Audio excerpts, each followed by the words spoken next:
All right, Martha, Jake Gibson is the Department of Justice producer. Jake, what can you tell us about the charges in the indictment? So 34 charges. They're felony charges for falsifying business records in New York. And then also within that, using those records to help suppress a story that may have done damage to his campaign.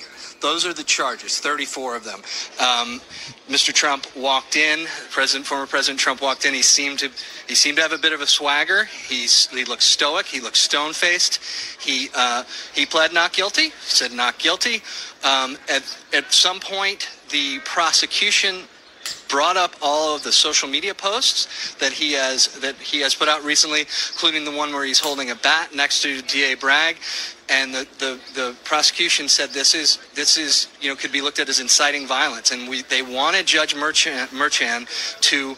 It seemed like they wanted him to give a gag order.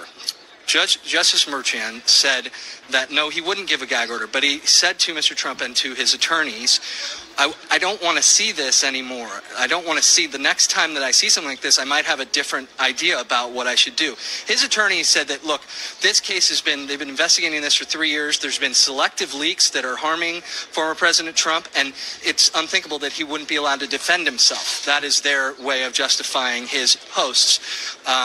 The judge said that he wasn't sure that justified, if he was inciting violence, right?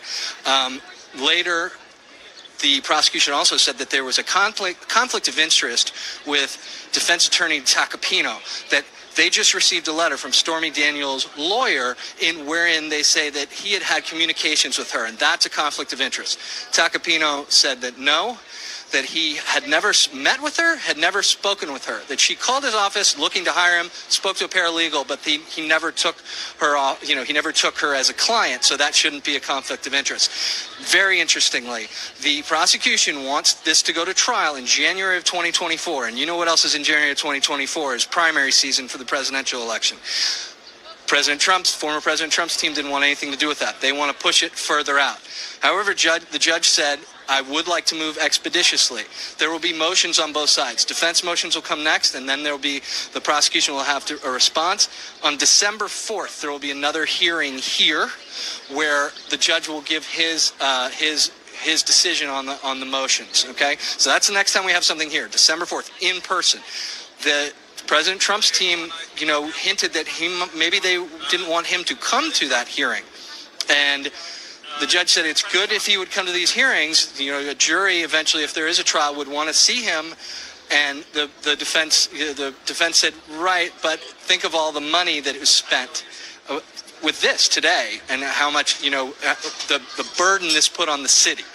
And the judge seemed to agree that it was a serious burden, but that he still thought that Mr. Trump should attend. And he denied their request that maybe if he didn't want to attend the December 4th hearing. He said maybe in the future we could let him out of one, but I'd like to see him at the December 4th hearing.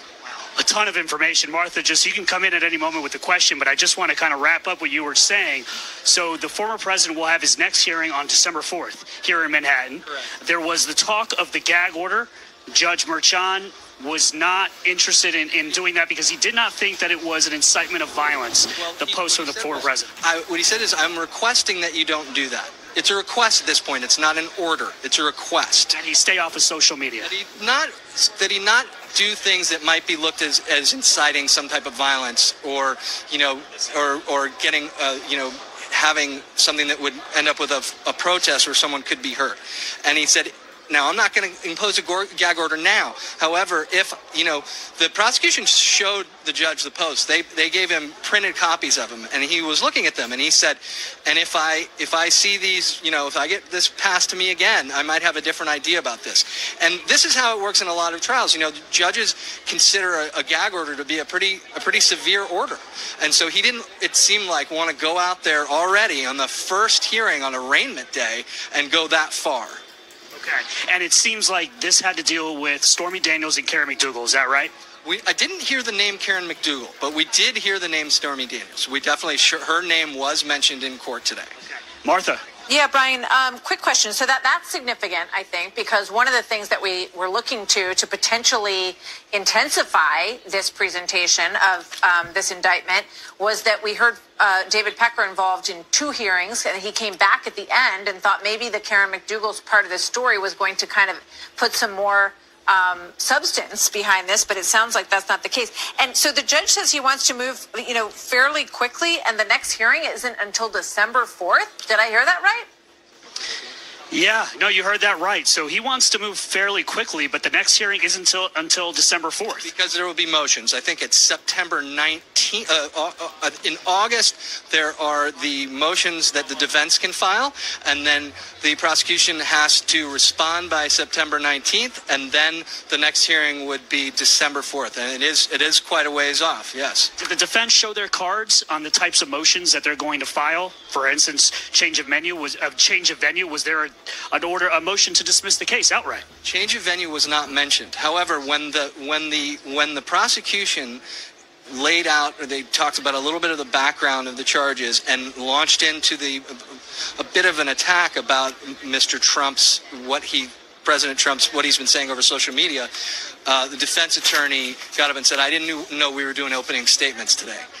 I didn't know," he seemed to be taking a jab at them that I thought this was an arraignment day, not, you're going to give us your whole opening statement. Okay, so defense didn't want to show their cards clearly and get into that kind of detail at this time. And Martha, you had mentioned David Pecker. We have a press release, and I'm sure you have it as well, from the DA Alvin Bragg that goes over some of these counts. And it does talk about AMI, which was American Media Company. David Pecker was the witness who was brought into the grand jury, correct? And he testified twice, as you mentioned, Martha, and he was accused of catch for kill. Essentially, he was the person who was the intermediary between him and Michael Cohen, the former president's personal attorney, to pay Karen McDougal $150,000. And that instance of the $150,000 payment is mentioned in the DA's press release describing these payments and describing these felony counts. So it does appear that Karen McDougal is at the basis of this, and David Pecker, who was interviewed multiple times by the grand jury, as well as Michael Cohen and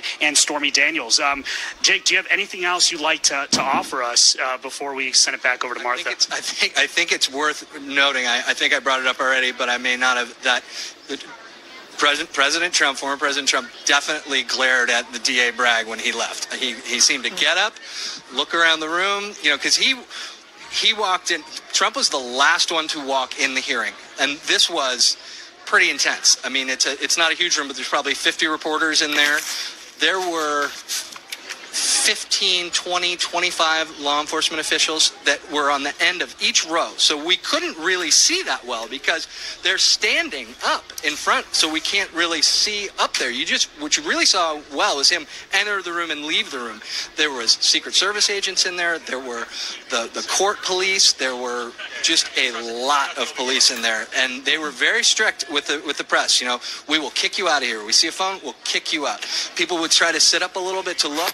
Sit down. I think this was a very serious, it was very intense in there. What was the judge's tone when he was, did he admonish the former president or his lawyers? No, Judge Merton was very measured. He did not show his, he did not seem to have any beef with President Trump. I think he went out of his way to make sure that he was showing everyone that he could be very fair about this. Jake Gibson, thank you. Incredible job in there. Thank you. Martha.